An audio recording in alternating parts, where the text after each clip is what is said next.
একটা জরুরি কাজ ছিল, আমি এখানে খেয়ে নিয়েছি, কিছু বলবে? তো দাদা জাফরিনের খোঁজ করছিল কোথায় সে। আইন বিরক্ত কণ্ঠে বলল, আর কোথায় যাবে? কোনো রুমে হয়তো ঘুমিয়ে পড়িয়ে আছে, তুমি কি ওর কথা বলার জন্য কল দিয়েছ? আরে না, সে মেয়ে ঘুমাক বা জাহান্নামে যাক, আমার মাথা ব্যথা নেই। তো দাদা বিয়ে হওয়ার আগে জিজ্ঞাসা করেছিল তাই বললাম, সকাল থেকে ওকে দেখিনি। যে কথাটা বলতে ফোন দিয়েছি, আসার সময় বাবুর দোকান থেকে ছাদের চাবিটা নিয়ে আসিস তো। সকাল থেকে চাবি খুঁজছি, চালের গুঁড়া রোদে দিব, কিন্তু পাচ্ছি না, মনে হয় হারিয়ে ফেলেছি। বাবুর কাছে চাবির মাপ আছে, আসতে নিয়ে আসিস। আচ্ছা নিয়ে আসবো, এখন রাখছি। ফোন রেখে কাজে মন দিতে কি একটা ভেবে আহিন অস্থির হয়ে উঠল। বস থেকে ছুটি নিয়ে তাড়াতাড়ি বাসায় এসে বিছানায় তলায় চাবিটা রেখে বের করে পাগলের মতো ছাদের দিকে ছুটে যায়। তালা খুলে ছাদে ঢুকে দেখে জাফরিন উল্টে পড়ে আছে শুয়ে, তার মুখ দিয়ে সাদা ফেনা বেরোচ্ছে। আহিন কাছে গিয়ে জাফরিনকে ধরে ওঠায়। ওর শরীর একদম আগুনে ঝলসে যাওয়ার মতো গরম। আহিনের কলিজা মোচড় দিয়ে ওঠে, মেয়েটা মরে গেল নাকি? আহিন ডাক্তারকে বিদায় দিয়ে জাফরিনের মাথার পাশে এসে বসে, বড় একটা শ্বাস ছেড়ে জাফরিনের দিকে তাকালো। জাফরিন এখনো ঘুমাচ্ছে। ডাক্তার সাময়িকভাবে কিছু ওষুধ দিয়ে বলে গেছে খুব বেশি প্রেশার ক্রিয়েট করা হয়েছে তার উপর। শরীরের কিছু অংশ খুব জোরে আঘাত করা হয়েছে, তা সহ্য করতে না পেরে এমন অবস্থা হয়ে গেছে। জাফরিনের গলার কাছে লাল দগদগে দাগে স্পষ্ট, চাবুক জাতীয় কিছু দিয়ে আঘাত করা হয়েছে বোঝা যাচ্ছে। মেয়েটাকে এখন ভীষণ শান্ত দেখাচ্ছে। চঞ্চল টাইপের বাচ্চারা বকা খেয়ে নিশ্চুপ হয়ে গেলে দেখতে যেমন মায়া মায়া লাগে, জাফরিনকে দেখে আহিনের তেমন লাগছে। জাফরিনের বুক থেকে শাড়ির আঁচল সরে আছে, আহিন সুন্দরভাবে গুছিয়ে বুকে দিয়ে দেয়। তারপর জাফরিনের মুখের একপাশে এলোমেলো হয়ে থাকা পড়ে থাকা চুলগুলো গোছা সরিয়ে দেয়। এমন সময় আয়েশা খানম এসে আহিনকে জিজ্ঞাসা করে, বলো নাকি মেয়েটা? কথাটা শুনে আহিন রাগান্বিত চোখে মায়ের দিকে তাকায়। কেন জানি তার এসব কথা শুনে খারাপ লাগছে। হালকা মেজাজ দেখে বলল, মা, এসব কি কথা? দেখছই তো অসুস্থ হয়ে পড়ে আছে, তোমার কি বিবেকবোধ নেই? কিসের বিবেক দেখাবোর জন্য? একটা ডাইনি এসেছে তোমার জীবনটা নষ্ট করতে। মোরে আপদ বিদায় হলে ভালো হতো। তোর আবার ভালো দেখে একটা বিয়ে দিব। মা, তুমি এখান থেকে যাও তো। সহানুভূতি না দেখাতে পারো, অন্তত কারো মৃত্যু কামনা করো না। আয়েশা খানম কিছু অপ্রস্তুত বোধ করে চলে গেলেন। আহিন আরেকবার জাফরিনের দিকে তাকালো। কেন জানি জাফরিনের মুখের দিকে তাকিয়ে তার ভীষণ মায়া লাগছে। জাফরিনের ওপর তার যতই রাগ থাকুক, সে কখনো তার এমন অবস্থা দেখতে চায়নি, তাই হয়তো অনেক বেশি খারাপ লাগছে। জ্ঞান ফেরার পর জাফরিন গম্ভীর মুখে বসে আছে, কোনো কথাই বলছে না। রোজকার মতো পা দুলে আহিনকে কোনো রকম বিরক্ত করছে না। এক দৃষ্টিতে জানালার দিকে তাকিয়ে আনমনে কি যেন ভেবে চলেছে। আহিন জাফরিনের সামনে বসে এক দৃষ্টিতে তাকিয়ে গলা ছেড়ে নিয়ে বলল, খুব বেশি ব্যথা আছে এখন? জাফরিন উত্তরে কিছু বলল না। একবার আহিনের দিকে তাকিয়ে আবার আগের মতো আনমনে বাইরের দিকে তাকিয়ে রইল। আহিন কিছুটা অবাক হলো, তারপর ভাবলো হয়তো অসুস্থতা এমন চুপ হয়ে আছে। আহিন কয়েকবার খাবার খাওয়ার তাগাদা দিল, কিন্তু জাফরিন প্রতিবারই মাথা নাড়িয়ে জানলো সে খাবে না। খাবার না খেলে ওষুধ খাবেন কি করে? রাতে কিন্তু ব্যথায় ঘুম হবে না। জাফরিন নিচু কণ্ঠে বলল, আমার খেতে ইচ্ছে করছে না। কি খেতে ইচ্ছে করছে বলুন, তাই এনে দিচ্ছি। ওষুধটা কিন্তু খেতেই হবে, নাহলে শরীর আরো বেশি খারাপ লাগবে। এটুকু বলে আহিন চমকে উঠল। নিজের অজান্তে সে বলে ফেললো, বুঝতে পারল না মেয়েটা খাচ্ছে না বলে তার এত খারাপ লাগছে কেন। কেন মন বলছে জোর করে হলেও তাকে খাইয়ে দিতে। জাফরিন ছোট্ট নিঃশ্বাস ছেড়ে বলল, আপাতত তেমন কিছু খেতে ইচ্ছে করছে না। আহিন একটু হতাশ হলো। হঠাৎ করে মেয়েটা এমন হয়ে গেল যে তার দেখেই কান্না পাচ্ছে। আশা করেছিল প্রতিবারের মতো আহিনের গলা জড়িয়ে না হলেও খুব উৎসাহ নিয়ে বড় বড় চোখ করে বলবে, আমার অমুক জিনিস খেতে ইচ্ছে করছে, এনে খাওয়াবি? আহিন মন ভার করে উঠে যেতেই জাফরিন আহিনের টি শার্টের অংশ টেনে বাচ্চাদের মতো আদর স্বরে আবদার করে বলল, আমার না হয় খুব মায়ের হাতের ক্ষীরের পায়েস খেতে ইচ্ছে করছে, এনে খাওয়াবি? আহিনের মুখে হাসি ফুটে উঠল। তার মনে হচ্ছে জাফরিনের দিকে যদি এমনভাবে চাঁদ এনে দিতে বলতো, সে চাঁদ এনে দেওয়ার বাজিও ধরে ফেলতে পারবে। আয়েশা খানম রান্নাঘরে কিশমিশ, কাজু, ক্ষীর সহ নানান সরঞ্জাম দেখে আহিনের দিকে চোখ পাকিয়ে তাকে বলল, হঠাৎ এসব কি এনেছিস? মা, জাফরিনের খুব ক্ষীরের পায়েস খেতে ইচ্ছে করছে। তো আমি কি করব? ও মায়ের হাতের পায়েস খেতে চেয়েছে। ওর মা তো কোথায় আছে জানি না, এখন তো তুমি ওর মা। তোমার একটা অসুস্থ সন্তান যদি খেতে চায় তুমি বানিয়ে খাওয়াবে না? ওকে আমি সন্তান তো দূরের কথা, তোর বউ হিসেবে মানি না। আর যে আমাকে মেরে ফেলতে চেয়েছিল তাকে আমি নিজ হাতে পায়েস খাওয়াবো, সেটা ভাববে কি করে? আহিন শত বলেও আয়েশা খানমকে পায়েস বানাতে রাজি করাতে পারল না। অজ্ঞতা সে বাইরে বেরিয়ে গেল। যে করে হোক, যেখান থেকেই হোক পায়েস এনে খাওয়াবে জাফরিনকে। রাতের দিকে আহিন বাসায় ফিরল ছোট্ট হাড়ি ভর্তি পায়েস নিয়ে। অনেক কষ্টে সদর থেকে পায়েস আনার ব্যবস্থা করেছে। রুমের দরজায় আসতেই ভেতরের দৃশ্য দেখে তার চোখ ছানা বড় হয়ে গেল। সে কি স্বপ্ন দেখছে নাকি কল্পনা করছে বোঝার জন্য কয়েকবার চোখ ডলে নিয়ে আবার তাকালো। মা জাফরিনকে খুব যত্ন করে পায়েস খাওয়াচ্ছে। জাফরিনের মুখের গম্ভীর ভাবটা অনেকটা উবে গেছে। খাওয়ানোর ফাঁকে ফাঁকে মা খুব যত্ন করে জাফরিনের লম্বা চুলে খোপা করে দিলেন। শাড়ির বদলে অহনার একটা 3 পিস পরেছে জাফরিন, খুব মিষ্টি দেখাচ্ছে তাকে। মায়ের কথায় আহিনের ভাবনার ধ্যান ভাঙল। তুই হাড়িতে করে কি পায়েস এনেছিস? হ্যাঁ, তুমি তো বললে পায়েস বানিয়ে দিবে না। বলেছি বলে কি বানিয়ে দিতে পারবো না? আর এটা আমায় দে, এটার পায়েস খাওয়ানো লাগবে না, আমি বানিয়ে খাইয়ে দিয়েছি। হঠাৎ কি হলো তোমার? আয়েশা খানম একটু চাপা স্বরে বললেন। মেয়েটার অসুস্থ বাচ্চা বাচ্চা মুখটা দেখে মন গলে গেল। তার উপর আদর স্বরে বলে, কি জানিস মা, আপনার হাতের পায়েস না খেতে পারার আক্ষেপ নিয়ে যদি মারা যায় আপনার আফসোস হবে না? এমনভাবে বললে কি কেউ আর ঠিক থাকতে পারে? আহিন মুচকে এসে জাফরিনের দিকে তাকালো। মেয়েটার মধ্যে যে কারোর মন গলানোর অসীম ক্ষমতা আছে। জাফরিন ওপাশে ফিরে ঘুমাচ্ছে। আহিন বারবার ঘাড় ফিরিয়ে দেখছে জাফরিন একবার ওপাশে এপাশ ফিরে কিনা, কিন্তু জাফরিন আজ একটু নড়ছে না। আর প্রতিদিন ঘুমালে তার হুঁশ থাকতো না। আহিন ঘুমের মধ্যে জাফরিনের প্রচুর নড়াচড়ার কারণে যেমন তেমন ভাবে চড়লাতে খেত। এই জন্য এতদিন তো আহিন উঠে সোফাতে শুয়েছিল। জাফরিন তার টি শার্টের কলার ধরে খাটে ফেলে বলেছিল, তুই এখানে ঘুমাবি, তোকে ছাড়া বিছানায় কিছু একটা নাই নাই লাগে। আহিন সেদিন ভাবলার মতো মুখ করে ভেবেছিল, সেটা তো আমরা থাকলে ঘুমের মধ্যে আপনাকে চড় থাপ্পড় কি খাবে। আর আজ অসুস্থ হয়ে মেয়েটা এতটাই চুপ হয়ে গেছে যে আজ ঘুমের মধ্যে একটু নড়াচড়া করছে না। ব্যাপারগুলো কেন জানি আহিনের একটু সহ্য হচ্ছে না। মনে চাচ্ছে জাফরিনকে শক্ত করে চেপে ধরে বলুক, এত চুপ হলেন কেন? আপনাকে এইভাবে দেখে আমারও সহ্য হচ্ছে না, একটু সহ্য হচ্ছে না। এমন সময় জাফরিন ঘুমের মধ্যেই ফুপিয়ে ফুপিয়ে কেঁদে ওঠে। আহিন আচমকিত হয়ে তার দিকে তাকায়। পরক্ষণে কিছু না ভেবে জাফরিনকে বুকের কাছে টেনে নিয়ে শক্ত করে চেপে ধরে বলল, ভয় পেয়েছেন? কিচ্ছু হবে না, আমি আছি তো এখানে। জাফরিন তখনও ঘুমের ঘরে হালকা হালকা ফুপে ফুপে কাঁদছে। আহিন খুব অস্থির হয়ে বারবার জাফরিনের মাথায় হাত বুলাতে বুলাতে তাকে শান্ত করার চেষ্টা করছে। খানিক বাদে জাফরিন কান্না থামিয়ে আহিনের টি শার্ট খামচে ধরে গভীর ঘুমে আচ্ছন্ন হয়ে পড়ে। আহিন তবু বুক থেকে সরায় না জাফরিনকে, আরো শক্ত করে বুকের কাছে চেপে ধরে জাফরিনের চুলে নাক ডুবিয়ে চুলে বিলি কেটে দিতে থাকে। জাফরিন আগের থেকে মোটামুটি অনেকটা সুস্থ। শরীরের দাগগুলো হুট করে মিলিয়ে গেছে, সব ঠিক হয়ে গেছে, কিন্তু আগের মতো চঞ্চলতা ভাব যেন নেই। আহিনকে একরকম এড়িয়ে চলে, আগের মতো জ্বালায় না, খুব কমই কথা বলে। অতি দরকারি না হলে কথা বলে না, এমনকি উত্তর দেয় না। এগুলো আহিনের মেনে নিতে কষ্ট হচ্ছে। কেন জানি তার মন চাচ্ছে জাফরিন তাকে খুব বিরক্ত করুক এবং আগের মতো জ্বালাক। এইসব নিয়ে আহিন খুব অশান্তিতে ভুগছে। বাসা সবার সাথে জাফরিন স্বাভাবিকভাবে কথা বলে, কিন্তু আহিনকে দেখা মাত্রই চুপ হয়ে যায়। তখন বোম মারলেও তার মুখ দিয়ে কথা বের হয় না। আহিনের কাছে খুব খারাপ লাগলেও সে জাফরিনকে মুখ ফুটে কিছু বলে না। আহিন বই পড়তে পড়তে আর চোখে কয়েকবার জাফরিনের দিকে তাকায়। জাফরিন জানালার পাশে হেলান দিয়ে দাঁড়িয়ে কি যেন ভাবছে। আজ তাকে বেশ পবিত্র দেখাচ্ছে, চুলগুলো বেশ যত্ন করে বাঁধা। কিছুদিন ধরেই সে আর চুল এলোমেলো করে রাখে না, শাড়িটাও বেশ গুছিয়ে পড়ে। বুক থেকে শাড়ির আঁচল সরে যায় না, আঁচল মাটিতে গড়াগড়ি খায় না। কিন্তু এতে আহিনের মন ভরে না, মনে হয় যেন আগে জাফরিনটাই বেশ ভালো ছিল। আমি যদি তাকে মুক্তি দিয়ে চলে যাই। জাফরিনের হঠাৎ বলে এই কথাটাই আহিন চমকে ওঠে। জাফরিনের মুখের দিকে তাকিয়ে বোঝার চেষ্টা করে কথাটা কি সে মজা করে বলেছে, কিন্তু জাফরিন বেশ স্বাভাবিকভাবেই কথা বলল। ঠিক বুঝলাম না, আমি যদি এখান থেকে চলে যাই তোকে মুক্তি দিয়ে আর কখনো ফিরে না আসি। পরপর দুইবার এই কথা শুনে আহিন আর চুপ থাকতে পারল না। এবার তার সত্যি মনে হচ্ছে জাফরিন মজা করে কথাটা বলেনি। বইটা বন্ধ রেখে বলল, কোথায় যাবেন? খানিকটা নিস্তব্ধতা। জাফরিনকে চুপ থাকতে দেখে আহিন তার পাশে এসে দাঁড়ালো। জাফরিনকে আজ একদম অন্যরকম লাগছে। মনে হচ্ছে একটা ছোট্ট নিষ্পাপ বাচ্চা পৃথিবীর সব মায়া ওর স্নিগ্ধ কোমল মুখটায় জড়ো হয়েছে।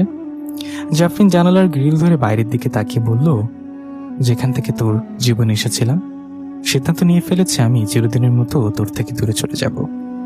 কথাটা শুনে আহিনের বুকটা কেমন যেন মোচড় দিয়ে উঠল। এক অজানা কষ্টে তার মন ভার হয়ে এলো। কেন এমন হচ্ছে তার? কেন বা এসেছিল আর কেন বা চলে যাবেন? সেসব না হয় অজানাই থাক, সত্যি চলে যাবেন? কথাটা বলতে গিয়ে আইনের চোখ দুটো চলচল করে উঠল। সেটা লুকানোর জন্য অন্যদিকে মুখ ফিরিয়ে নিল সে। জাফরিনের আইনের দিকে তাকে একটা উপহাসের হাসি দিয়ে বলল, সেটা তো চেয়েছিলি, কত চেষ্টাই না তোর বৃথা গেল। আইন জাফরিনকে কিভাবে বোঝাবে? সে আজ খুব করে চাচ্ছে জাফরিন তার কাছে থাকুক, তাকে খুব করে চালাক। এটা ঠিক, জাফরিনকে এক এক সময় সে অনেক তাড়াতে চেয়েছিল জাফরিন তার জীবন থেকে দূরে হোক।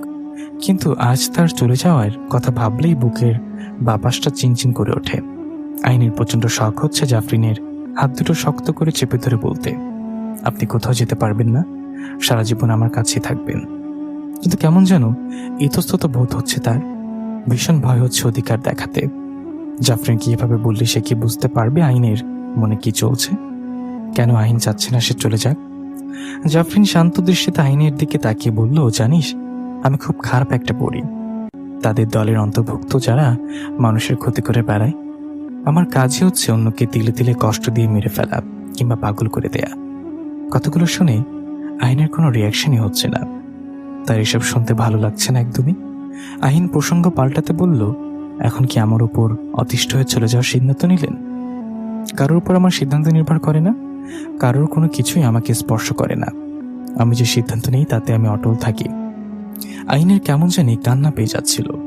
ভেবেছিল কথার এক পর্যায়ে জাফরিনের হাত টেনে তাকে শক্ত করে জড়িয়ে ধরে বলবে, কোথাও যাবেন না আপনি, আপনাকে ছাড়া থাকার কথা ভাবলে আমার কষ্ট হয়। কিন্তু সেটা বলার মতো মানসিকতা জাফরিন ভেঙে দিল। আহিন এখন আর মনের ভাবটা জাফরিনকে প্রকাশ করতে চায় না, কারণ জাফরিন তাকে বুঝিয়ে দিয়েছে কারোর কথায় তার সিদ্ধান্ত বদলাবে না। আইনের খুব অভিমান হলো। সেও সিদ্ধান্ত নিল জাফরিনকে সে আর আটকাবে না। সে নিজের ইচ্ছা মতো এসেছে, সে নিজের ইচ্ছা মতো চলে যাচ্ছে, কারোর কথা ভাবার প্রয়োজন বোধ করছে না। এমন একটা স্বার্থপরকে নিজের মনের কথা বলে কিছুতেই ছোট হবে না আইন।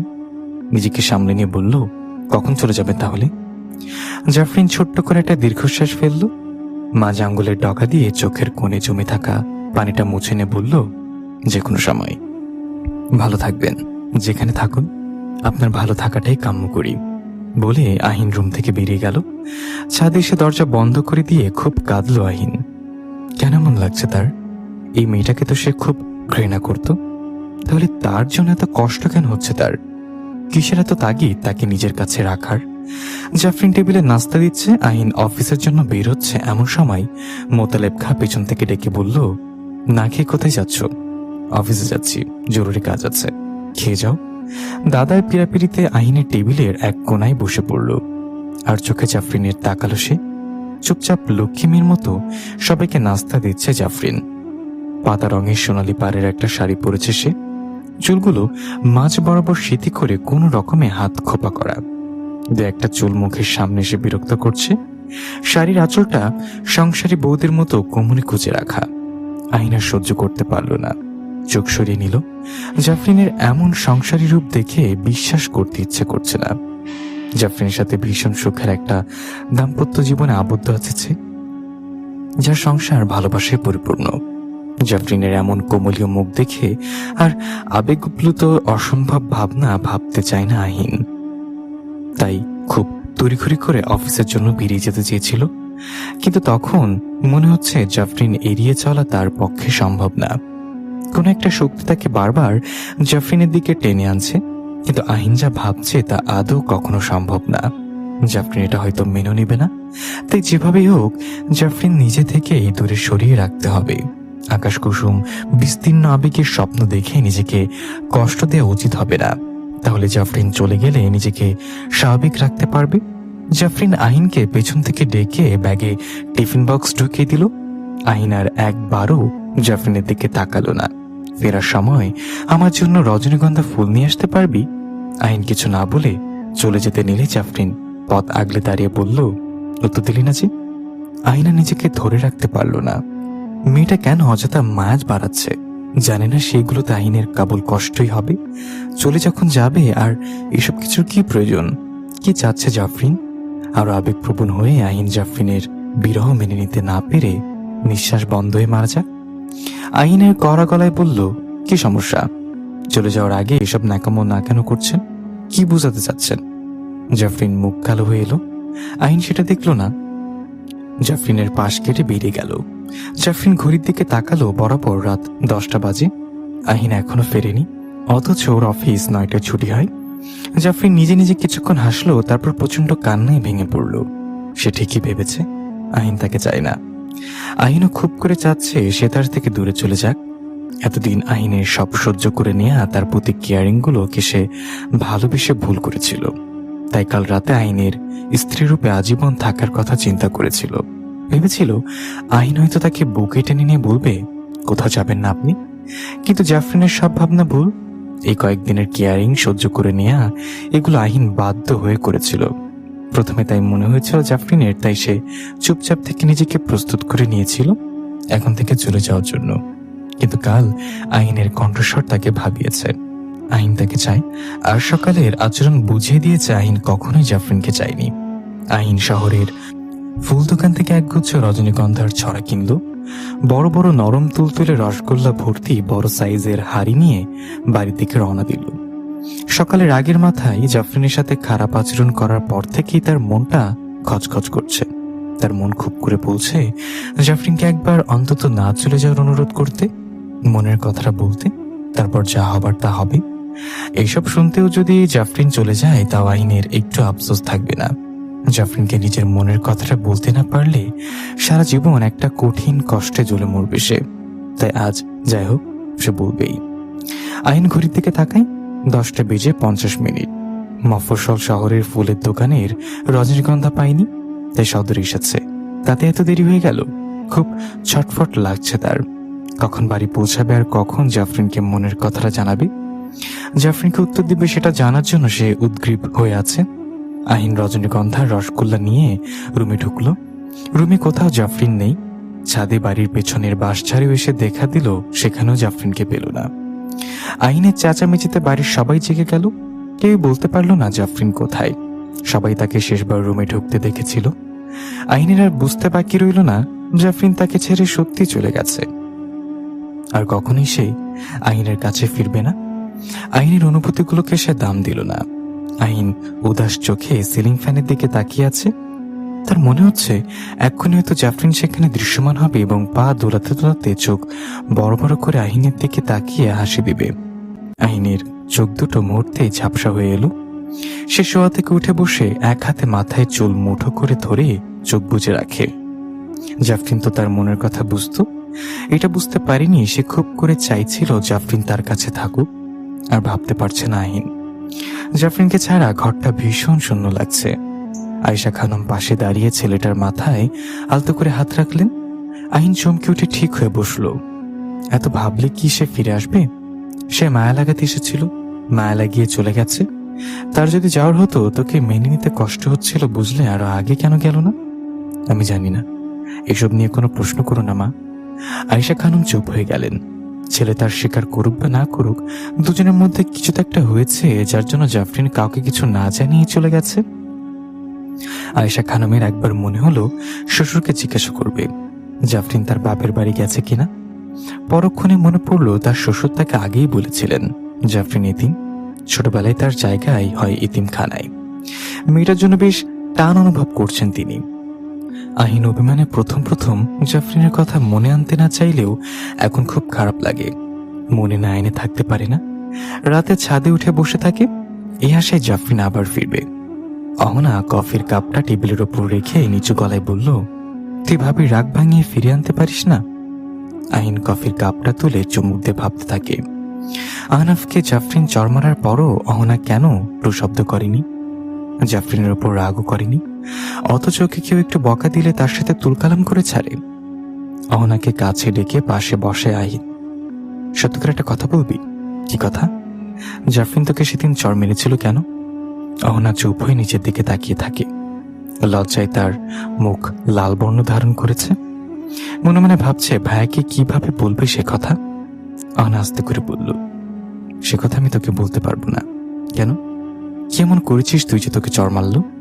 ভাবি বারবার সাবধান করার পরও তার কথা শুনিনি, তাই শাসন করেছে। এর চার বেশি কিছু বলতে পারবো না। আইনা জোর করল না, অন্য প্রসঙ্গে বলল, তোর মনে হয় জাফরিন ছাদ থেকে মাকে ফেলে দিতে পারে? অহনা চোখ তুলে আহিনের দিকে তাকায়। এটা আমার বিশ্বাস হয় না ভাইয়া। আমার মনে হয় মা মাথা ঘুরে পড়ে গিয়েছিল। ভাবির সাথে তখন তো একটু মন কষাকষি ছিল, তাই তো ভাবির ঘাড়ে দোষ দিতে চেয়েছে। আইন চুপ করে রইল। এই কথাটা গ্রহণযোগ্য হলেও এটা মানতে পারছে না। মা যদি জাফরিনকে মিথ্যা বলে দোষী করতে চাইতো তবে এটা কখনোই বলতে পারতো না। জাফরিন পা দোলাতে দোলাতে খাবলা তুলে মাংস খাচ্ছিল। সব কেমন যেন এলোমেলো লাগছে তার। কোনো হিসাবে জাফরিন ক্ষতি করতে পারে বলে মনে হয় না, কোনো হিসাবে পুরো উল্টোই মনে হয়। মোতালেব খা আদশ অবস্থায় চোখ বুজে আছেন। এমন সময় আইন সালাম দিয়ে তার পাশে বসল। মোতালেব খা সালামের উত্তর দিয়ে পা গুটিয়ে বসে আইনের দিকে তাকালেন। ছেলেটার মুখ ছোট, অনেক শুকিয়ে গেছে। আইন শান্ত গলায় জিজ্ঞাসা করল, দাদা আপনি জানেন জাফরিন কোথায় যেতে পারে? যদি জানতাম এক্ষুনি ওকে ঘাড় ধরে এখানে নিয়ে আসতাম, কিন্তু আগে এটা জানা দরকার ও এখান থেকে কেন চলে গেল। তুমি কি বলেছ ওকে? স্বামী স্ত্রীর মধ্যে তো সামান্য মনোমালিন্য হয় দাদা। ও বাবার বাড়িতে যায়নি তো? ওর বাবার বাড়ি নেই, ও এতিমখানে বড় হয়েছে। একদিন পথে আমি স্ট্রোক করেছিলাম, আল্লাহর রহমতে ওর বুদ্ধিতে বেঁচে গিয়েছিলাম। তখনই ঠিক করে নেই ওকে আমার নাতবউ করব। আইন দীর্ঘশ্বাস ছাড়ল। তাহলে তার ধারণাই ঠিক, জাফরিন যে একজন পরী এই বিষয়ে তাতে অবগত নন। কিন্তু জাফরিনকে এখন খুঁজবে কোথায়? সে কোথায় পাবে তাকে? জাফরিনকে ছাড়া থাকতে তার কষ্ট হচ্ছে ভীষণ। জাফরিন বেহুশ অবস্থায় বদ্ধ ঘরে চিত্ত হয়ে শুয়ে পড়ে থাকে। বাইরে জ্বলতে থাকা মশালের আলো জানালার এক কোণা দিয়ে ঢুকে পড়ে ঘরটাকে কিছুটা আলোকিত করে রেখেছে। কিছুক্ষণের মধ্যে জ্ঞান ফিরে এলো জাফরিনের। নিজেকে বদ্ধ ঘরে দেখে খুব একটা অবাক হলো না, যেন সে জানতো এখানে তাকে আনা হবে। দরজা খোলার শব্দে জাফরিন কিছুটা কেঁপে উঠল। নিজেকে যতটা সম্ভব গুটিয়ে নিল। একটা শক্ত সামর্থ্যবান লোক মোটা চাবুক হাতে নিয়ে ঘরে ঢুকলো। তার গাল ভর্তি দাড়ি, গোঁফ, তান্ত্রিক সাধকদের মতো পোশাক পরা। চাবুক অন্য হাতে প্যাঁচাতে প্যাঁচাতে জাফরিনকে কেন্দ্র করে তার চারপাশে ঘুরতে লাগলো। আমাকে এখানে ধরে এনেছেন কেন? আমি তো বললাম আমি আপনার আর কোনো কথাই শুনবো না। লোকটা অট্টহাসিতে ফেটে পড়ল। হাসি থামিয়ে বলল, আমার কষ্টের ফল এভাবে জলে যেতে দেই কি করে? বলে কি সব ভিড় করতে করতে জাফরিনের গায়ে চাবুক দিয়ে সজোরে আঘাত করতে শুরু করলো। জাফরিন ব্যথা সহ্য করতে না পেরে মেঝেতে আছড়ে পড়ে ছটফট করতে লাগলো। লোকটা তাতে ক্ষান্ত হলো না। জামার কোটর থেকে কি সব বের করে জাফরিনের গায়ে ছুঁড়ে মারল। ওইসব গায়ে পড়তে জাফরিনের শরীরে জ্বালা শুরু করলো। অনেক হয়েছে, এবার আমাকে প্রতিশোধ নিতে দিন বলে আরেকজন ঘরটিতে ঢুকলো। জাফরিন চোখটা পুরোপুরি মেলার চেষ্টা করে দেখতে চাইল কে সে। কিছুটা বিস্ময় হয়ে অস্ফুট সুরে রাগ মিশ্রিত স্বরে বলল, লুচু বেটা। রিফাত লোকটার হাত থেকে চাবুক নিয়ে জাফরিনকে আঘাত করা শুরু করলো। একটু থেমে বলল, কি ভেবেছিস আমার এত বড় ক্ষতি করেও তুই পার পেয়ে যাবি? এই দিনটারই অপেক্ষায় ছিলাম আমি। আজ সবকিছু শোধ নিয়ে ছাড়ব। জাফরিন লাল চোখে রিফাতের দিকে তাকালো। ওইভাবে তাকাস না, আজ তোর কিছু করার ক্ষমতা নেই। তোর মৃত্যুর সময় এসে গেছে। এত খুশি হোস না। আমি যে কতটা ভয়ঙ্কর হতে পারি সেটা তুই হারে হারে টের পাবি। রিফাত আবার চাবুক চালাতে চালাতে বলল, সেই সুযোগ তোকে আর আমি দেব না। তোর স্বামীর হাতেই তোকে মারবো আমি। রিফাত লোকটার দিকে তাকিয়ে বলল, আপনি সে ব্যবস্থা করুন, ওকে আমি বোতলে ভরে দিচ্ছি। আপনি সেটা কোনো এক নির্জন জায়গায় কিছু একটা দিয়ে পুঁতে দিবেন। সে জায়গায় যদি তার স্বামী তাজা রক্ত ঢেলে আগুন ধরিয়ে দেয়, সে আগুনে পড়ে মরবে জাফরিন। বলেই লোকটা জাফরিনকে বোতলবন্দি করলো। রিফাত বোতলটা হাতে নিয়ে বলল, এবার দেখ আমার প্রতিশোধ কতটা ভয়ঙ্কর হয়। জাফরিন কি করবে বুঝে উঠতে পারল না। আইন কি সত্যি রিফাতের কথায় তাকে মেরে ফেলবে? রিফাত আইনকে মন খারাপ করে বসে থাকতে দেখে বলল, জাফরিন চলে গেছে তাতে তো তোর খুশি হওয়ার কথা। এই ডাইনিটাকে তো তুই তাড়াইতে চেয়েছিলি। আইন খেপে গিয়ে বলল, ও মোটেও ডাইনি নয়। হ্যাঁ, একসময় চেয়েছিলাম, এখন ওকে ফিরে পেতে চাই আমি। রিফাত ভ্রুকুচকে আহিনের দিকে তাকায়। ভেবেছিল আহিনকে জাফরিনকে মারার উপায়টা বলে নিজের প্রতিশোধ পূরণ করবে। এখন মনে হচ্ছে আহিন জাফরিনের প্রতি দুর্বল হয়ে গেছে। এই অবস্থায় সত্যটা বললে আহিন তো জাফরিনকে মারবেই না, উল্টো রিফাতকে উত্তম মাধ্যম দিয়ে দিবে। কিন্তু সে তো কিছুতেই নিজের এত কষ্ট বৃথা যেতে দিবে না। যে করে হোক আহিনের হাতেই জাফরিনকে মারবে। জাফরিনের পুরার দৃশ্য দেখে অনেক আনন্দ লাগবে তার। একটা কাজ করে তুই জাফরিনকে ফিরে পেতে পারিস। খুশিতে আহিনের চোখ চকচক করে উঠল। সে রিফাতের হাত জড়িয়ে বলল, কিভাবে সম্ভব? রিফাত ঠোঁটের হাসিটা প্রসন্ন করে আশ্বাসের দৃষ্টিতে আহিনের দিকে তাকায়। সুযোগের সদ্ব্যবহার করার এই তো সময়। দাউ দাউ করে জ্বলতে থাকা আগুনের শিখার দিকে তাকিয়ে আছে আহিন আর রিফাত। আহিনের চোখ দুটো আশায় চকচক করছে। এবার জাফরিন তার কাছে ফিরে আসবে। রিফাতের খুব মন খুলে হাসতে ইচ্ছে করছে। তার বহুদিনের ক্রোধ আজ মিটাচ্ছে। বোতলের কাজ গলার শব্দ তাকে খুব আনন্দিত করছে। ওই বোতলে থাকা বন্দি জাফরিন নিশ্চয়ই আর্তনাদ করতে করতে জ্বলে ছাই হয়ে যাচ্ছে ভেবেই রিফাতের শান্তি লাগছে। রিফাত কাঁপতে কাঁপতে হাত জোর করলো অবয়বটার সামনে। তার নাক চোখ দিয়ে অনবরত ফোটা ফোটা রক্ত ঝরছে। এত জোরে জোরে কয়েকবার তাকে আছাড় মারা হয়েছে যে শরীরের একটা অঙ্গ প্রত্যঙ্গ নাড়াতে পারছে না। আধখোলা প্যান্টটা রক্তে ভিজে আছে। যেটুকু সম্বল ছিল তাও কেটে দেওয়া হয়েছে। ব্যথায় মনে হচ্ছে আজ সে মরেই যাবে। অবয়বটা হাসিতে ফেটে পড়তে পড়তে বলল, আগেই বলেছিলাম আমার ভয়ঙ্কর রূপ তোকে নিমিষেই শেষ করে দিতে পারে। কাউকেই ছাড়বো না আমি। রিফাতের দম বন্ধ যেন হয়ে আসছে। মেঝেতেই মরার মতো পড়ে রইল সে। পেছনে কারোর উপস্থিতি টের পেয়ে আহিন নড়ে চড়ে পেছনে ফিরে তাকালো। শূন্য ছাদে আর কাউকেই দেখতে পেল না সে। তবুও মনে আশার সঞ্চার হলো জাফরিন ফিরে আসেনি তো। কিছু বুঝে ওঠার আগেই তাকে শূন্যে তুলে জোরে আছাড় দেয়া হলো। আছাড় খেয়ে সে একটুর জন্য নিচে না পড়ে ছাদের কার্নিশে আটকে ঝুলে রইল। তখনই তার সামনে দৃশ্যমান হলো বিরাট আকৃতির এক অবয়ব। আহিন ভয় পেয়ে ভালো করে তাকালো। অবয়বের চোখ দুটো আগুনের গলার মতো, দৃষ্টি দিয়ে ভস্ম করে দেওয়ার মতো। সোনালী বর্ণের চুলগুলো তীরের মতো সূক্ষ্ম, বাতাসে বারবার নড়ে উঠছে। পরনে মোটা কালো জোব্বা। এত ভয়াবহ চেহারা দেখেও আহিনের চিনতে দেরি হলো না, এই তার জাফরিন। এত ব্যথার মধ্যেও তার মুখে হাসি ফুটে উঠল। চোখ দুটো খুশিতে টলমল করছে। কিছু বলার আগে জাফরিন তার গলা চেপে শূন্যে উড়িয়ে অন্য একটা নির্জন জায়গায় নিয়ে এলো। আহিনের কষ্ট হচ্ছে। এত জোরে আগে কখনো জাফরিন তার গলা চেপে ধরেনি। এক্ষুনি যেন রুহুটা তার গলা দিয়েই বের করে আনবে। অবয়বটা নির্জন জায়গায় এনে মাটিতে ছুঁড়ে মারল আহিনকে। আহিন সেভাবে পড়ে রইল। এক বিন্দু জোর পাচ্ছে না উঠে বসার। এদিকে তার ঠোঁট ফেটে রক্ত ঝরছে। আহিন ঘাটটা ঘুরিয়ে চারিদিকে তাকালো। এখানে ঘন বাঁশঝাড় ছাড়া আর কিছুই চোখে পড়ছে না। পরে সে জায়গাটাকে চিনতে পারল। এটাই সে পুরনো পরিত্যক্ত কবরস্থান যেখানে সে পরশুদিন রিফাত সহ এসে আগুন জ্বালিয়েছিল। আহিন অসহায় চোখে জাফরিনের দিকে তাকালো। পাশেই বড় একটা আগুনের গোলা চলছে। জাফরিন সেটার দিকে তাকিয়ে আছে। আহিন কাপা গলায় বলল, জাফরিন, আমি জানতাম তুমি ফিরে আসবে। কথাটা শুনে জাফরিন রাগ মিশ্রিত চাহনিতে আহিনের দিকে তাকালো। তারপর অট্টহাসিতে ফেটে পড়ল। তুই তাহলে জানতিস তোর মৃত্যুদূত আসবে? আহিন কিছু বলার আগে জাফরিন আবার বলতে লাগলো, আমাকে তুই আগুনে পুড়িয়ে মারতে চেয়েছিস না? আজ তোকে এই গোলার মধ্যে ফেলে আমি পুড়িয়ে মারব। তখন বুঝবি মৃত্যু যন্ত্রণা কতটা কষ্টের হয়। আহিন অবাক হয়ে গেল জাফরিনের কথা শুনে। সে ঠিক বুঝতে পারছে না জাফরিন সব কি বলছে। আমি তোমাকে মারতে চেয়েছি? সব কি বলছো? চালাকি করছিস আমার সাথে? তোর কোনো চালাকি আজ খাটবে না। আমি কি তোর কোনো ক্ষতি করেছি নাকি তোর পরিবারে করেছি? তাও তোর এত ক্ষোভ আমার উপর? একটা বলতে আমি ঠিকই করেছি। তোর মতো একজনকে নিয়ে সারা জীবন সংসার করতে চেয়েছি, কিন্তু আমি চলেও যেতে চেয়েছি। তুই আমাকে বারবার আটকিয়েছিস। তোর মনের কথাগুলো বুঝে আমি তোর কাছে থেকে গিয়েছি। এইভাবে তুই আমাকে চাস, কিন্তু আমি ভুল করেছি।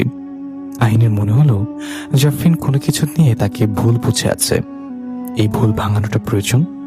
জাফরিন, তুমি একটুও ভুল করনি। তুমি জানো আমি কত আশা নিয়ে সেই রাতে রজনীগন্ধা নিয়ে ফিরেছিলাম, কিন্তু এসে তোমাকে আর পেলাম না। চুপ কর বেঈমান, তোরা মানুষের আসলে খুব খারাপ। আজ বুঝলাম আমরা এমনি এমনি তোদের ক্ষতি করতে আসি না। তোদের মতো অজাত বেঁচে আছে বলেই আমরা স্বাভাবিক জীবনযাপন করতে পারি না, নিজের পরিবারকে কাছে পাই না। বলে জাফরিন দুই হাতে মুখ ঢেকে কাঁদতে লাগলো। আহিন ঠিক কি বলে জাফরিনকে বোঝাবে বুঝতে পারছে না। তার শুধু মনে হচ্ছে আজ যদি জাফরিনকে কিছু বলতে না পারে সারা জীবনেও বলতে পারবে না। জাফরিনের আজ তার ভয়ঙ্কর আসল রূপ নিয়ে এসেছে। হয়তো আহিনকে মেরেও সে শান্ত হবে। আহিনের মরতে আফসোস নেই। জাফরিনকে তো আর সে কম কষ্ট দেয়নি। জাফরিন, আমি তোমাকে কিছু বলতে চাই। তোর কোনো কথার ফাঁদে আমি পড়তে চাই না। তোরা মানুষরা দুর্বলতার সুযোগকে খুব ভালোই কাজে লাগাস। আজ তোকে আমি সেটা করতে দেব না। তোকে আগুনের গলায় ফেলেই পুড়িয়ে মারব। বলেই আহিনকে উপরে তুলে নিয়ে বলের মতো আগুনের গোলার মাঝে ছুড়ে দিল জাফরিন। জাফরিনের চোখ বারবার ঝাপসা হয়ে আসছে। একজন মানুষের জন্য তার গোত্রের কেউ এভাবে চোখের পানি ফেলছে কিনা তার জানা নেই। আফসোস আর কষ্ট দুটোই হচ্ছে তার। ইস, যদি সে আইনের কাছে কখনো না আসত। আইনের পিঠের খানিকটা আগুনের আঁচে পড়ে গেছে। সে ক্ষতস্থানে জাফরিন হাত বোলাতে বোলাতে কাঁদছে। সে পারেনি আইনকে পুড়িয়ে মারতে। কেমন এক অজানা মায়া তাকে গ্রাস করেছিল। আবেগের কাছে তার বিবেক হার মেনে গেল। আগুনে পড়ার আগেই সে আইনকে তুলে নিয়ে আসে। রাগের চেয়ে ভালোবাসার শক্তি আসলে অনেক বেশি। আয়েশা খানম এসে দরজায় নক করে। জাফরিন তাড়াতাড়ি চোখ মুছে চাদরটা আইনের ঘাড় অব্দি টেনে দরজা খোলে। আয়েশা খানম জাফরিনকে বুকে টেনে দুগালে চুমু খেয়ে বলে, স্বামীর উপর রাগ করে সংসার ছেড়ে যেতে আছে পাগলি মেয়ে। জাফরিন থ হয়ে আয়েশা খানমের বুকের কাছে পড়ে রইল। সবাই কেন তার আফসোস বাড়াচ্ছে? এই মমতাময়ীকে একদিন সে ছাদ থেকে ফেলে মারতে চেয়েছিল, কিন্তু এই মহিলা সব ভুলে গিয়ে তাকে নিজের মেয়ের মতো আপন করে নিয়েছেন। এর মধ্যে হনা বড় এক আচারের বয়াম হাতে করে এনে বলে, ভাবি দেখো, তোমার জন্য আমি আচার বানিয়ে রেখেছি, 1 ঘন্টা খেয়ে শেষ করো দেখি তো। তারপর জাফরিনের হাতটা চেপে ধরে বলল, দোহাই তোমার, আমার পাগল ভাইটা চাই বলো, এভাবে রাগ করে আর কখনো যেও না ভাবি। জাফরিনের ভীষণ কাঁদতে ইচ্ছা হচ্ছে। এত ভালোবাসার ঋণ শোধ করার ক্ষমতা তার সত্যি নেই। এরা তাকে কখনো তার আসল রূপ ব্যবহার করতে দিবে না। আর যত খারাপই থাকুক না কেন, এই ভালোবাসায় সবটা মিহিয়ে যাবে। আইন জাফরিনকে চুপ করে বসে থাকতে দেখে বলল, মারনি আমায়? জাফরিন পা দোলাতে দোলাতে আচারের গোটা চুষতে চুষতে বলল, তোকে মারলে চালাতাম কাকে? আইন এক লাফে উঠে এসে জাফরিনকে ধরে বলল, তাহলে সত্যিটার থেকে পালিয়ে বেড়াচ্ছ কেন? আমার সত্যিটা এর থেকেও বেশি ভয়ঙ্কর। আমি এসেছিলাম তোদের পরিবারের ক্ষতি করতে। তোদের পরিবারের উপর কেউ কুনজর ফেলেছে, সে কারণে এক তান্ত্রিক আমাকে পাঠিয়েছে অল্প অল্প যন্ত্রণা দিয়ে তোদের শেষ করতে।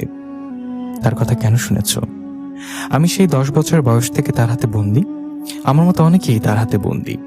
তারাও আমার মতো জানে না তাদের বাবা মাকে। আমাদের কাজ শুধু তার হুকুম তালিম করা। আমাদেরকে বশ করে যত খারাপ কাজ আছে সব করতে বাধ্য করেছে। কথা না শুনলে তার পালিত জিন দিয়ে শারীরিক অত্যাচার করত কিংবা মেরে ফেলত। চাবুকের বাড়ি এক একটা চামড়া ভেদ করে মাংসে ডেবে যেত। কথাগুলো শুনে আইনে শরীরের পশম দাঁড়িয়ে যায়। আমরা মাঝে মাঝে মনে হয় আমি কোনো খারাপ পরি নই। আমাকে যেমন ভাবে চালনা করা হয়েছে, যে পরিবেশে ছিলাম আমি ঠিক তেমনই হয়েছি। ক্ষতি করতে এসব করনি কেন? পারিনি আমি।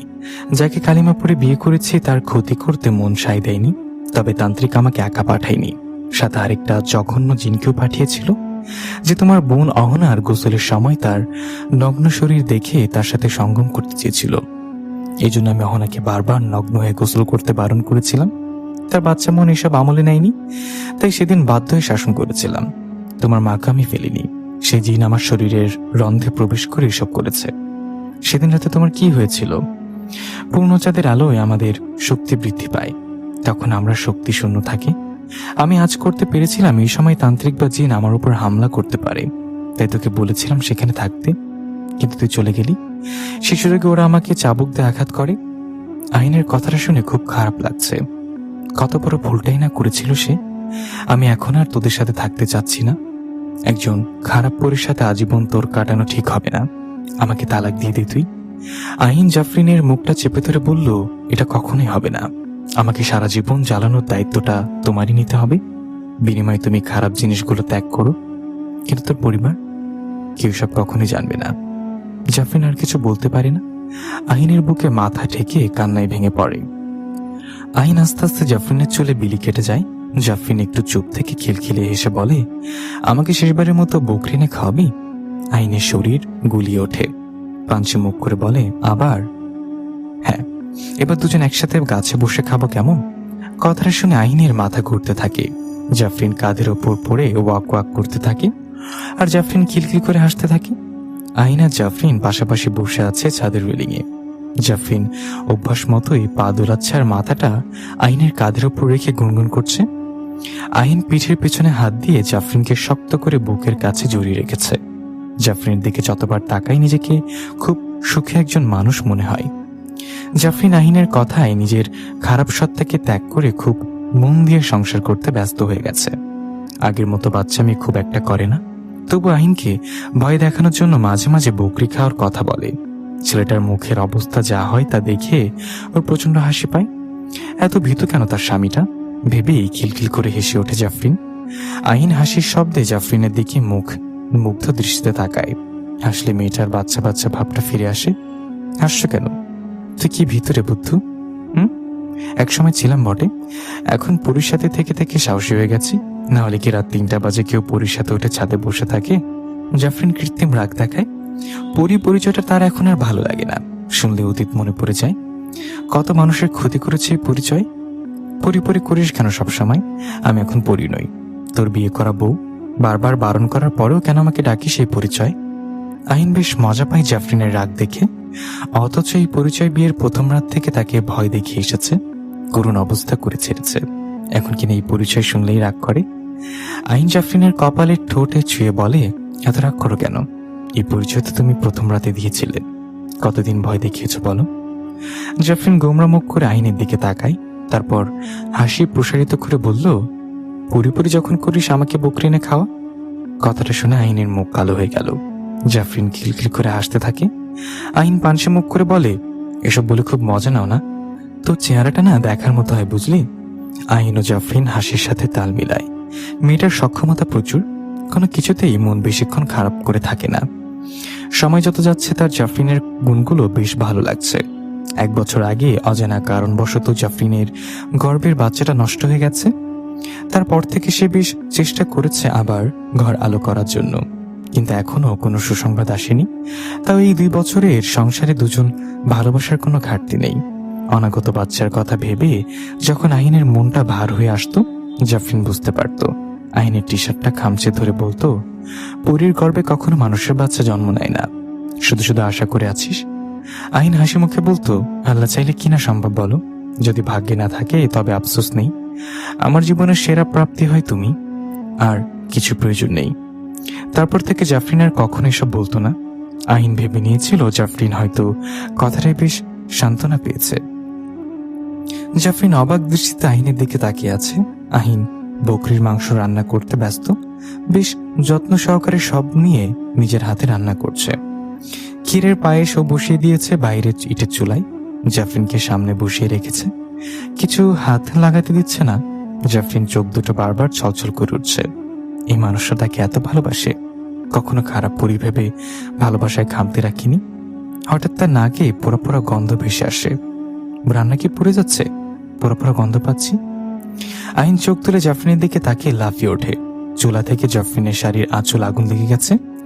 আহিন দ্রুত এসে জগের পানি ঢেলে জাফরিনকে বুকে টেনে নেয়। ভয়ে তার বুক এখনো ধুকপুক করছে। ভাগ্যিস সময়মতো দেখতে পেয়েছে। আরে বুদ্ধি, এত ভয় পাচ্ছিস কেন? দেখলা না শাড়িতে আগুন লেগে গেছে? ঠিক সময় যদি কিচ্ছু হতো না। সাধারণ আগুনে আমাদের কিচ্ছু হয় না। কিন্তু সেদিন তো রিফাত তোমাকে আগুন দিয়ে পোড়াতে চেয়েছিল। হ্যাঁ, তেমন কিছু হয়নি। কাচের বোতল গলে যাওয়ার পর আমি সেখান থেকে বেরিয়ে এসেছি। আরো তাজা রক্ত ঢালার কথা ভুলে গিয়েছিল, তাই শুধু সাধারণ আগুন আমার কোনো ক্ষতি করতে পারেনি। আল্লাহর কাছে শুকরিয়া। তোমাকে আর এখন বসতে হবে না, বাসায় যাও। আমি রান্না শেষ করে নিয়ে আসছি। বাসায় খাবো না, বাস ঝাড়ে বসে খাবো। এসব কি পাগলামি জাফরিন? কথাটা শুনে জাফরিনের মুখ গোমরা করে ফেলে। আহিন তা দেখে অজ্ঞতা বলল, আচ্ছা আচ্ছা তাই হবে, আমি রান্না শেষ করে ডাকবো। বাস ঝাড়ে বসে পা দুলাতে দুলাতে জাফরিন আহিনের হাত থেকে খাচ্ছে আর মাঝে মাঝে বাচ্চামো করছে। জাফরিনের মুখ মুছে দিয়ে আহিন বলল, খাওয়া শেষ, এখন চলো বাসে যাবে। আর একটু থাকি না, দেখো আজকের চাঁদটা কত বড় করে উঠেছে। বেশিক্ষণ না, মাত্র 10 মিনিট থাকবো। ঠিক আছে, তুমি বসো, আমি এগুলো চট করে রেখে আসছি। আহিন চলে যাবার পর হঠাৎ একটা বড় ছুরি এসে জাফরিনের পাশ দিয়ে একটা বাঁশের মাঝামাঝি ঢুকে বাঁশ দুখণ্ড হয়ে যায়। জাফরিন ভয় পেয়ে উঠে চারিদিকে তাকাতে থাকে। কাউকে দেখতে পাচ্ছে না সে, তবে মনে হচ্ছে তার আশেপাশে কেউ আছে। কারো পায়ের তলায় বাঁশের শুকনো পাতাগুলো দুমড়ে মুচড়ে যাওয়ার শব্দ কানে আসছে। জাফরিন চিৎকার করে আহিনকে ডাকতে ডাকতে ছুটে যায়, কিন্তু কেউ তাকে ল্যাং মেরে মাটিতে ফেলে দেয়। এর মধ্যে আহিন চলে আসে। জাফরিনকে মাটিতে পড়ে কুকরাতে দেখে অস্থির হয়ে যায়। জাফরিনের কাছাকাছি আসতেই কেউ বড় বাঁশ দিয়ে তার মাথা বরাবর আঘাত করে। আহিন নিস্তেজ হয়ে মাটিতে চিত হয়ে পড়ে থাকে। জাফরিন প্রাণপণে চিৎকার করছে, কিন্তু আওয়াজ তত বের হচ্ছে না। ঠোঁটের কাছে এসে শূন্যে মিলিয়ে যাচ্ছে। আহিনের শরীরের উপর বসে মুখোশধারী লোকটা শান দেয়া ছুরি দিয়ে আস্তে আস্তে আহিনের গলা কাটতে থাকে, যেন কুরবানির গরু জবাই করছে। আহিনের রক্তে মাটি ভিজে যাচ্ছে, তার গলা দিয়ে হুসর শব্দ বের হচ্ছে। জাফরিন এই দৃশ্য দেখে নিজের চোখে সহ্য করতে পারে না, ডুকরে কেঁদে ওঠে। বারবার মাটি থেকে উঠে দাঁড়ানোর চেষ্টা করে, কিন্তু পারছে না। মনে হচ্ছে তার উপর বিশাল আকৃতির পাথর চাপিয়ে দেওয়া হয়েছে।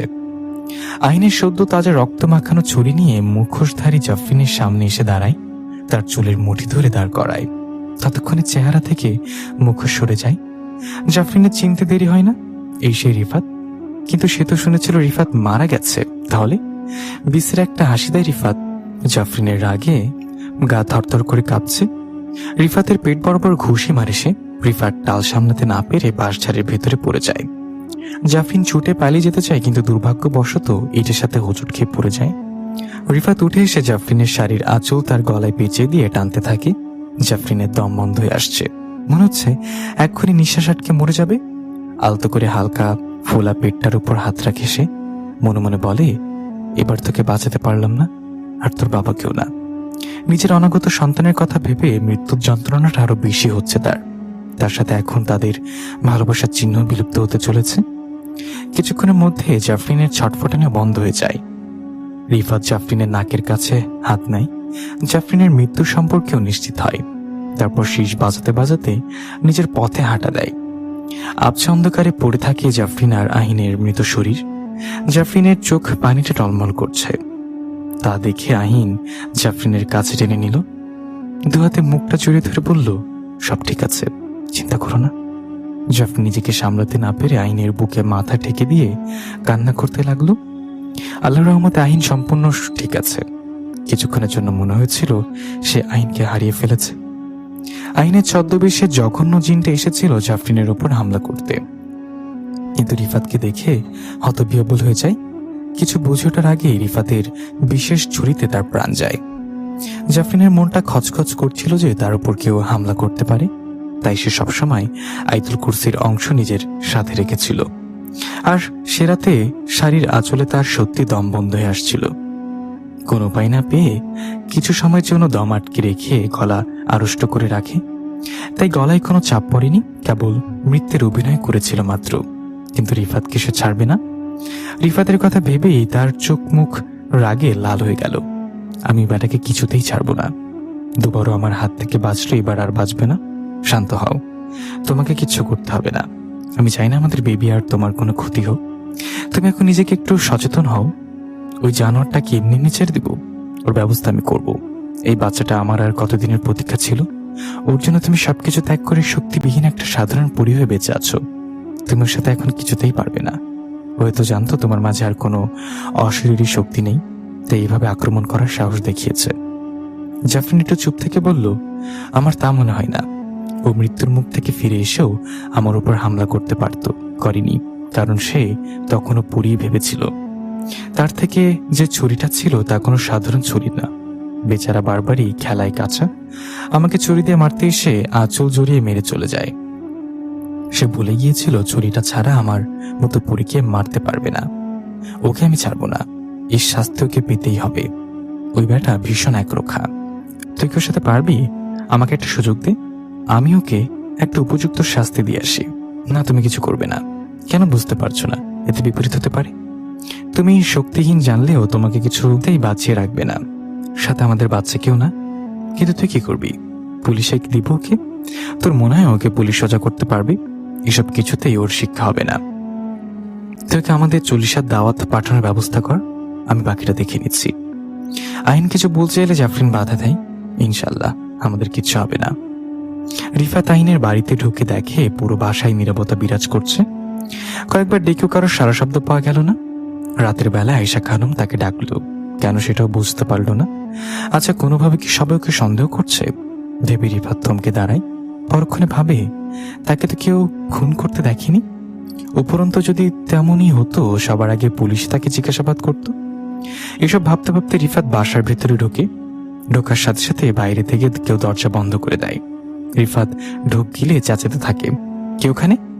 এমন সময় বাসার সব আলো নিভু নিভু করতে করতে বন্ধ হয়ে যায়। রিফাত সামনে তাকিয়ে দেখে জাফরিন সাদা শাড়িতে দাঁড়িয়ে আছে, তার মুখে রক্ত লেগে আছে। জাফরিন জোরে জোরে হেসে বলে, 40 খেতে এসেছিস তাই না? আজ তো আমি তো 40 খাবো তোর মাংস দিয়ে। মরে গিয়ে ভালোই হয়েছে, তোর ঘাড় মোটকে মাংস খাওয়ার সুযোগ পেলাম। রিফাত ভয়ে টকটক করে কাঁপতে লাগলো, সবকিছু তার মাথার উপর দিয়ে যাচ্ছে। জাফরিন মরে গিয়েও তাকে মারার জন্য ফিরে এসেছে। এবার তো জাফরিন তাকে নিশ্চিত ছাড়বে না। পালাতে যাবে এমন সময় তার গায়ে নারী ভুড়ি রক্ত এসে পড়ল। সে আর স্থির থাকতে পারল না, অজ্ঞান হয়ে মাটিতে লুটিয়ে পড়ল। জাফরিন এসে রিফাতকে ভালো করে দেখলো ব্যাটা ভয়ে অজ্ঞান হয়ে আছে। এইটুকু সাহস নিয়ে এত বড় একটা কাজ করতে এসেছিল। আহিন জাফরিনের পাশে এসে দাঁড়ায়। মারা গেল নাকি? না, ভয়ে অজ্ঞান হয়েছে মাত্র। বাসায় সবাই ফেরার আগে একে কোথাও ফেলে আসতে হবে। কোথায় ফেলবে? যেখানে সে আমাকে মারার চেষ্টা করেছিল। লোক ডাকিয়ে একেও সেখানে ফেলে দিয়ে আয়। আর আগে লোকেদেরকে বলবি একে যেন পাগল ইঞ্জেকশন দিয়ে দেয়, লুচু বেটা। আয়েশা বেগম বিমর্ষ চোখে হাসপাতালের করিডোরে বসে আছেন।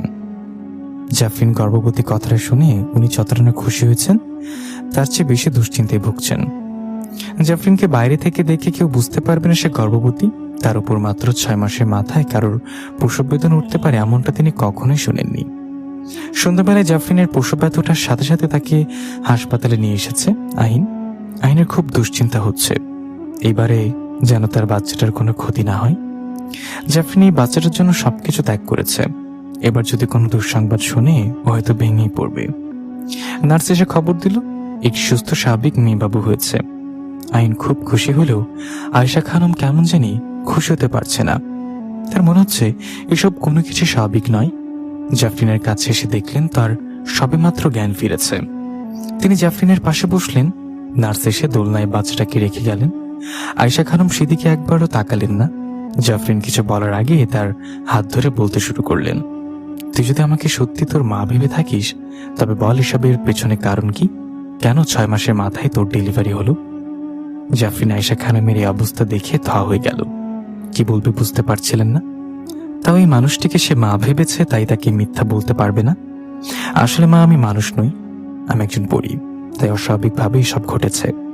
আয়েশা খানম 420 ভোল্টের শক খাওয়ার মতো চেহারা করে বললেন, তার মানে এই মেয়েটা পরীর মেয়ে? আমার বংশধর কিনা আমাদের ভিন্ন এক জাতি? জাফরিনকে কিছু বলার সুযোগ না দিয়ে বললেন, তুই আমার ছেলে জীবনে থাকবি না। আমি কখনো এমন নাতনিকে মেনে নিতে পারবো না। তাকে দেখলে আমার ভয় করবে, শরীর ঘিনঘিন করবে। এর চেয়ে তুমি আমার ছেলেকে ছেড়ে যেখান থেকে এসেছ তোমার মেয়েকে নিয়ে সেখানে চলে যাও। বেঁচে থাকতে তোমার আর তোমার মেয়ের মুখ যেন আমি না দেখি। তুমি আমাদের সবাইকে ঠকিয়েছ। জাফরিন কাঁদতে কাঁদতে মেয়েটাকে কোলে নিল। মাশাআল্লাহ, দেখতে পরীর মতো সুন্দর, আহিনের মতো চেহারা হয়েছে একদম। এর মুখ কেন এরা দেখতে চায় না? পরী তো সে, দোষ তো তার। এর জন্য বাচ্চা মেয়েটাকে কেন দূরে সরিয়ে দিবে? আহিন আয়েশা খানমের পাশে দাঁড়িয়ে বলল, মা, তাহলে তো আমিও তোমাদেরকে ঠকিয়েছি। আমি তো প্রথম দিন থেকে জানতাম জাফরিন একজন পরী, শুধু পরী নয়, খারাপ ধরনের পরী। তো আমি ওর সাথে এত বছর সংসার করেছি, কারণ ও খারাপ না।